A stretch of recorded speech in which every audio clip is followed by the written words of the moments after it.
The following is a paid advertisement of St. Anthony Hospital Orthopedics. References to any specific product, services, or entity does not constitute an endorsement or recommendation by St. Anthony Hospital, Carroll Broadcasting, or its advertisers. The views expressed by the host or guests are their own, and their appearance on the program does not imply an endorsement of them or any entity they represent.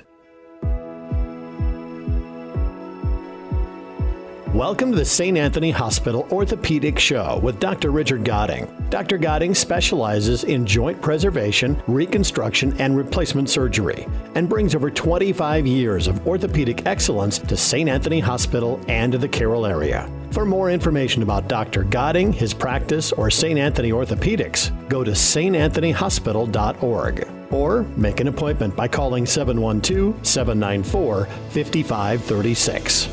Good Sunday morning, Iowa. It's Dr. Rick Godding. Thank you for choosing to spend a little bit of time with me here today. And I finally did it. I finally was in Indianapolis for a Indiana Fever game to watch Caitlin Clark. So as you're listening to this has been All-Star Weekend. So I was there last weekend. And it's amazing. So you're coming into town, and the hotel we stayed at downtown had a giant Caitlin Clark poster on it. I don't know, this thing to the top of the hotel. So however many 30, 40 stories tall the hotel was, the whole thing was a big Caitlin Clark poster. And they had other posters around town of the other players that are all-stars. So this is all in preparation for All-Star Weekend. We just happened to be there the weekend before. And they had the street signs. They had changed the street signs to, one would be like Indiana Fever Way, and the other would be like Atlanta Dream Avenue. And, I mean, Indianapolis, look, they know how to do a party, right? They do the Indianapolis 500. That's one of the biggest events in the world every year. And so they're no stranger to big athletic events. And it's interesting that it's Indianapolis with the Pacers and Fever are sort of the epicenter of basketball right now, at the professional level anyway. But, I've been very excited Caitlin Clark fan since probably the tail end or the last half of her sophomore year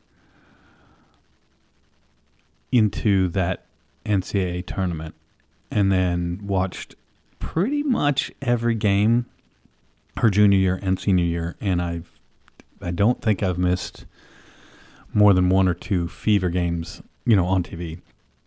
And it's been great because, I tell my daughters, like, you guys are so lucky that when I was young, people only got together to watch women's sports during the Olympics, and it really wasn't team sports. It was basically figure skating. The only time you would ever see women's sports on TV was figure skating, track, skiing in the Winter Olympics, individual sports. But there was never a time when I was growing up, and I mean, maybe it was different in other places, but everybody I've talked to has said the same thing. And people did not get together. In general, it wasn't like a normal thing where people would get together to watch women's sports. And Caitlin Clark has transformed that by playing in a way that no other player, I would say, she shoots as far out as the top NBA players, and she dishes passes like Magic Johnson or one of the, just name your great NBA passer of the past. And she's just... And then also there's just the fact that she carries herself like an expert in her mid-30s, and she's, 23? I mean, she's like she's so media savvy. And I mean, I get it. She's had attention since she was little, but, a lot of athletes have too. And she just, man. And so obviously, even if you're an Iowa State fan, you really should be proud of Caitlin Clark just for Iowa. I mean, because it's a transformative thing. So anyway, so I tell my daughters, it's great now that you're living in an era where people are getting together to watch women's sports because it's cool. Now, I will say they don't sit down and watch the games with us because they're not basketball players, but they will watch college volleyball because they both play volleyball. So they'll get together and watch college volleyball. And of course, we have at Nebraska one of the big time college volleyball programs. I mean, they played, I think, in front of 30 or 40,000 people. They played, I think it was an outdoor stadium. They played it was the biggest volleyball game in history. Anyway, and so they'll sit down and watch that, but they won't really watch a whole Fever game, which is why I didn't take them. Because it's a lot to go over there. And it was just one of my oldest daughter's friends' parents who we're very good friends with. The four of us went. And I tell you that I had only been to Indianapolis twice. And once I was living in Champaign-Urbana, and we went to Indianapolis for New Year's Eve because we had just moved back from Kauai, Hawaii, back to Champaign-Urbana, which is where the University of Illinois is, and that's where I worked there for a couple of years before I just moved over here to Iowa. And we really didn't know what to do for New Year's, so they were having an IndyCar drop, sort of like the ball drop in New York City. And so we drove over and took our girls. They were little at that time, 5 and 7 or something. Okay, go see the IndyCar drop. And so we just got a hotel room and we went down, and it was around zero, somewhere around zero. And of course, we were, like I said, freshly back from Hawaii. So we were just like, what is happening? So we went out and we watched, and they dropped this IndyCar, I think, at midnight. So first of all, the IndyCar is like suspended by a crane in the middle of the town square. We're like, really? That's it? And then they dropped it like, it looked like it went down about a foot. Like, oh gosh, we came all the way over for that. And other than that, we didn't really see anything but the inside of our hotel room. And then my wife and I went over again when we lived in Champaign-Urbana to see a concert, Stevie Wonder, and had not been back. So this time we went to the Fever game on Friday night, and then on Saturday night there was a concert. One of my favorite bands, the Dave Matthews Band. This was my 55th birthday trip, even though my birthday was back in May. I said, I know what I'm doing for my birthday. I want to see about the Fever and my favorite band, which is Dave Matthews. So we really had some time to get out and about and kind of just see what it's about. Indianapolis is a cool city.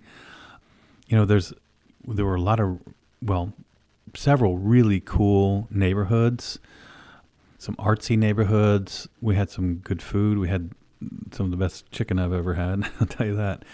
And I was very, very impressed with Indianapolis. And it struck me as basically what Des Moines would look like if it was twice the size, because it pretty much is. You know, and they have the Colts and they have the Pacers and they have the Fever. But it definitely, you know, if you're looking for a driving vacation to another Midwest city, we've been to St. Louis, Chicago, and Indianapolis. I guess and Kansas City, but we haven't really been out and about in Kansas City. And St. Louis, I would say we did the City Museum, which is really cool with kids, and then the Arch, which was pretty cool. But as far as just being adults, I really liked Indy. You know, Chicago has, Chicago's Chicago, right? I mean, it's just a giant metropolis. But Indy's nice. Indy's really nice. A pretty solid place to go visit. And I was very, very excited to see. Now, we saw the Friday game, so Caitlin was visibly not herself, but got through it, and they won. So that was good. And then, of course, on Sunday, she started to look like herself again. So we're pretty excited about that. And, so I thought, because I was talking about sports, and, you know, she had a groin injury and a hamstring injury this year. And so, you know, these are just muscles. So when you say you have a groin injury, there's it's a muscle called the vastus medialis, and it goes from sort of the inside of your groin down to the inside of your knee. So there's muscles all around the femur.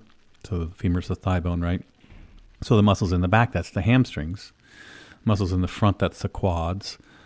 out to the side, you have the vastus lateralis, and then on the inside, you have the vastus medialis. Medial and lateral just mean towards the center or towards the outside in medical speak. So these are two separate injuries, but still, in kind of the same area. And they're very tough. These kind of injuries are you just got to get through them, because they can be pretty tough on you. But it made me think about, what are the common sports injuries that, right now, especially in the middle of sort of summer, you got summer baseball, you got, I think there's some soccer might still be trailing off. You have summer wrestling, but there's a lot of athletics coming. And then, of course, in the fall, I'll probably do a more comprehensive, just for informational purposes. I'm guessing most of the people listening to this show are not going to tear their ACL. An ACL tear, I've never seen one. I saw one in a 60-something-year-old when I was in Australia doing my fellowships.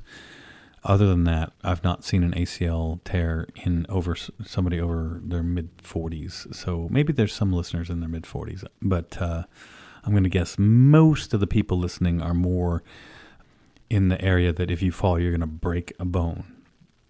So that's what happens as you get older, is that you tend to have your bone break before the ligament tears or the tendon tears. And the reason is because bones get more brittle, osteoporosis. Osteoporosis is porous, so the bone becomes more porous. And so it basically has less material to the bone itself. So if you are 20 and you're playing soccer and you twist and your knee gives out, your bones are super, super strong, but there's so much force in there somewhere in the chain. When I say chain, we refer to it as a chain. So you have the bone and then the tendon and then the next bone. The bone and then the ligament to the next bone, or the muscle, then the tendon, then the bone. That's a chain, right? So somewhere in there, something has to fail. And in little kids, it'll fail at the growth plate, because the growth plate at the end of the bone, where the bone is continuing to grow, that happens at the ends of the bone. And those places they are vulnerable to injury. So in a young kid with unclosed growth plates, you would have a growth plate injury. And then once the child at 16 or so, the growth plates fuse, then you would typically have a tendon or a ligament injury. And so like the anterior cruciate ligament in the knee or the medial collateral ligament in the knee, these are ligaments that tear when the force across the joint is too much in a direction that it's not supposed to go.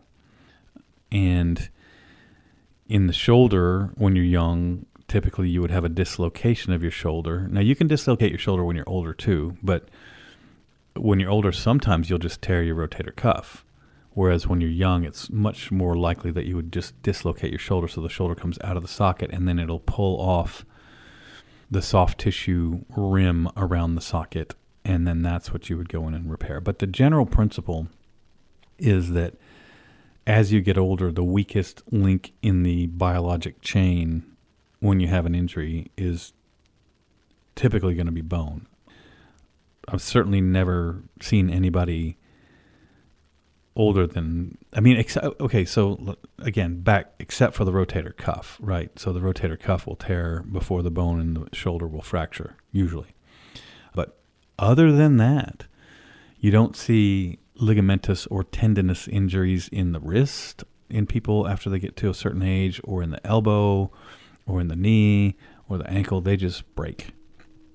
And that is why it's very important to keep your bone stock up. And how do you do that? Well, certainly you want to get your vitamin D and calcium and all that, but you got to walk. And I tell people routinely that the healthy 80-year-olds that I have seen in my practice were always walking. They were always exercising. Now, my own grandmother was an exception to this rule.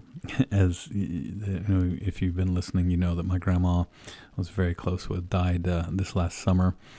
She was 97, so we really were blessed to have her, and she was sharp as a tack till she was 95. But she actually never, she didn't smoke, she didn't drink, but she did not watch what she ate, and she didn't exercise. I guess some people are just blessed with a certain level of genetics that the rest of us just aren't, because I can tell you what happens if I don't eat right and don't exercise is I get fat real quick. And so maybe that's a blessing, because I'll have to keep myself in shape over time. But as a general principle, what I've seen in my practice over I started in 2004. This is my 21st year of practice. So over the last 20 years, what I have seen is that people in their 80s, if they are healthy, they almost all walk or get some kind of exercise. But it's usually walking at that point. You don't see a lot of 80-year-olds riding bikes, and fair enough, if you fall, it could be a problem. You don't see a lot of 80-year-olds jogging. I might have seen a couple. But, you just got to get out and walk. And especially now when the weather is nice, just remember that it's always a good time to take care of yourself. And that's, if anything, I know this show's informative and hopefully it's entertaining a little bit, but I do want you to take heart that, you turn on TV and look at your phone or your tablet or whatever, however you're getting information, and you see a commercial, and there's always a pill, or, there's always something that is telling you that it'll make you slimmer and healthier and all this stuff. But none of it is a substitute for exercise. And then, of course, watching your diet. As of course you know that, I'm still doing the carnivore diet. I'm not as hardcore on it as I used to be, but I need to get more hardcore because I've gained a few pounds back. But I am going to get back into that. And I kind of cycle, but I'm gonna get into a strict carnivore cycle. So that's just meat and eggs and some cheese. And I know that some people would say, well, that doesn't sound healthy. But listen, I checked all of my numbers after 1 year on that diet, and everything was better. My triglycerides were cut in half. My blood pressure was down. My cholesterol was down. My LDL was down. My HDL was up. My blood sugar was down. Everything you can imagine. Weight down, waistline. If every parameter of health was improved after a year of dedication. And it's been a year and a half now, and this last 6 months hasn't been quite as perfect, but I'm still not. When I say I'm not quite as perfect, I'm not eating pizza. I'm not going there. No, I guess every once in a while I'll still have the tops off some pizza, but I won't eat like a whole piece of pizza, because I really think that, at least for my body, wheat just is no good. But anyway, there's lots of different ways to get to a healthy diet. I've talked about it. You can do the Mediterranean diet. You can do a low-carb version, whatever, Atkins, carnivore, keto. Some people claim that a vegetarian or a vegan diet is healthy for you, but anytime I see people that are on those diets, they just look like they're not getting enough nutrition. Like you can kind of see it, like, you look like you're not getting enough nutrition. But there's really nothing more important than your health. It's a wonderful time right now to get out and walk in the evenings, and I would just encourage you just make walking part of your thing. Put down the sugary beverages and walk, and put down the sugar altogether, and then bad carbs as much as you can. You put those away and walk, and you're going to live a longer, happy, healthier life. So let's all live longer, happier, healthier lives. And thank you for tuning in today, and I'll be back next week, and you have a blessed week, Iowa. This has been the St. Anthony Hospital Orthopedic Show with Dr. Richard Godding. For more information about Dr. Godding, his practice, or St. Anthony Hospital Orthopedics, go to www.santanthonyhospital.org or make an appointment by calling 712-794-5536.